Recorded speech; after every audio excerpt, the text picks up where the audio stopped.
ओम कृष्णाय वासुदेवाय हरे परमात्मने प्रणतक क्लेशनाशाय गोविंदाय नमो नमः। कार्तिक माहात्म्य 21वां अध्याय। भगवान विष्णु के गण बोले कि हे द्विज, इतिहास समेत हम प्राचीन बात करते हैं, उसे ध्यान से सुनो। कांचीपुरी में चोल नामक चक्रवर्ती राजा था। उसके ही नाम से चोल वंश प्रसिद्ध हुआ। उसके राज्य में कोई आदमी दुखी, पापी, गरीब और रोगी नहीं था। एक समय वो राजा अनंत शयन नामक स्थान को गया, जहाँ की योग माया में भगवान श्रीहरि शेष शैया पर शयन करते हैं। वहां लक्ष्मी ने पति भगवान का मणियों और सुंदर सुवर्ण के फूलों से पूजन किया। पृथ्वी पर राजा प्रणाम करके वहीं बैठ गया। तब हाथ में तुलसी और जल लिए कांचीपुरी में रहने वाले श्री हरि सूक्त मंत्रों आदि से भगवान का स्नान कराया। तुलसी दल और मंजरी से पूजन किया। भगवान के ऊपर ब्राह्मण के तुलसी पत्र चढ़ाने से राजा की पूजा के रत्न ढक गए। ये देख राजा क्रोधित हो गया और बोला कि भगवान की माणिक और सुवर्ण से मेरी पूजा को विष्णुदास तुमने तुलसी के पत्तों से क्यों ढक दिया? तू श्री विष्णु पूजा नहीं जानता? यह मैं जानता हूं। तू ढोंगी है, अत्यंत सुंदर पूजा को ढक रहा है। तब वो ब्राह्मण राजा के गौरव को न मान कर बोला, हे राजन, तू पूजा करना नहीं जानता, तुझे लक्ष्मी का घमंड है। विष्णुदास की बात सुनकर राजा हंसकर गर्वयुक्त वचन कहने लगा, ब्राह्मण, यदि तू भक्ति कर गर्व करता है, बता तुझ दरिद्री की भक्ति कितनी है। श्री हरि को प्रसन्न करने वाले यज्ञ दानादि तूने किए नहीं। पहले तैने कोई मंदिर भी नहीं बनवाया है, तब भी तुझे भक्ति का घमंड है। अब सभी ब्राह्मण मेरे वचनों को सुनो, सब देखते रहो कि विष्णु भगवान साक्षात दर्शन मुझे देंगे या इसको, तब हमारी भक्ति मालूम हो जाएगी। एक कहकर राजा राजमहल में चला गया और मुदगल ऋषि को आचार्य बनाकर विष्णु यज्ञ आरंभ कर दिया।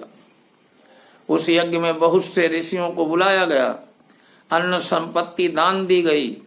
यह यज्ञ गया क्षेत्र में किया गया। विष्णुदास ने भी उसी मंदिर में ठहरकर विष्णु को प्रसन्न करने के लिए माघ और कार्तिक मास का व्रत किया।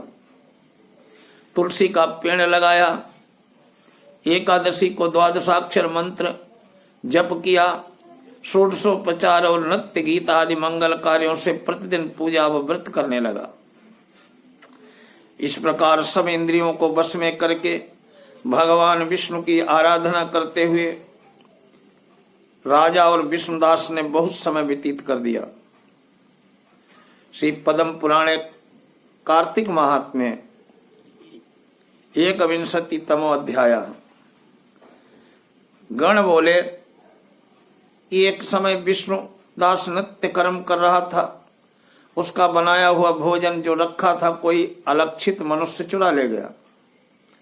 भोजन वहां न देखकर दोबारा भोजन बनाने में देरी होने के भय से सायंकाल की पूजा कर दी। भोजन नहीं बनाया। दूसरे दिन फिर रसोई तैयार कर जो भगवान के भोग की तैयारी की, इतने में ही कोई छिपकर भोजन चुरा ले गया। इस प्रकार 7 दिन तक बराबर उसका भोजन चुराता रहा। तब विष्णुदास अपने मन में सोचने विचारने लगा कि मैं 7 दिन से उपवास व्रती हूँ, आज भोजन की रक्षा करूंगा। इस प्रकार रसोई बनाकर वो छिप गया। इतने में उसने देखा कि भोजन चुराने एक चांडाल आया है, जो भूख से थका हुआ, शरीर पर हाड़ चर्म शेष है। उसको देखकर ब्राह्मण बहुत दुखी हुआ।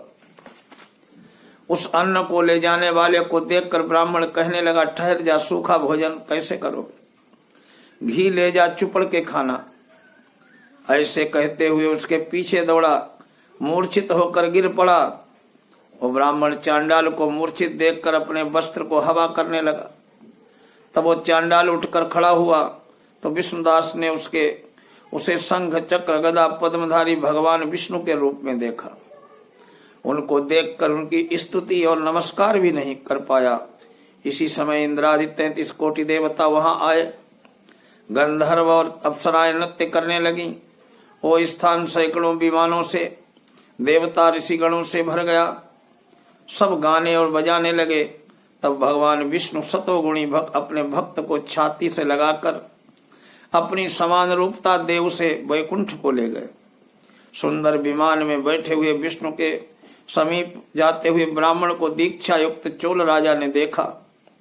वैकुंठ लोक को जाते हुए विष्णुदास को देखकर अपने गुरु मुदगल को बुलाकर चोल राजा बोला, जिससे चिढ़कर मैंने यज्ञ दान किया, वही विष्णु रूप धारण करके ब्राह्मण वैकुंठ को जा रहा है। दीक्षा लेकर जो मैंने इस वैष्णव क्षेत्र में यज्ञ किया, दान आदि से ब्राह्मणों की कामना पूरी की, परंतु आज तक भी विष्णु मुझे से प्रसन्न क्यों नहीं हुए। ब्राह्मण की भक्ति से ही प्रसन्न होकर भगवान ने उसको साक्षात दर्शन दे दिया। फिर चोल राजा यज्ञशाला में जाकर अग्नि के आगे खड़े होकर विष्णु से प्रार्थना करने लगा कि हे विष्णु, मुझे मन, वाणी और शरीर से स्थिर भक्ति करने का वर दो। एक कहकर सबके देखते देखते राजा अग्नि में कूद पड़ा। तब मुदगल ने क्रोध से अपनी चोटी उखाड़ ली। तभी से उसके गोत्र के मुदगल शिखाहीन होते हैं। तभी अग्नि से प्रकट हुए भक्तवत्सल भगवान राजा को आलिंगन करके सुंदर विमान में चढ़ा लिया। अपना स्वरूप देखकर उसको देवताओं सहित वैकुंठ को ले गए। उस समय का विष्णुदास अब पुण्यशील हो गया और जो चोल राजा है सो सुशील हो गया। ये समानता पाने वाले दोनों भगवान के द्वारपाल हो विष्णु लोक में वास करने लगे। बोले लक्ष्मी नारायण भगवान की जय।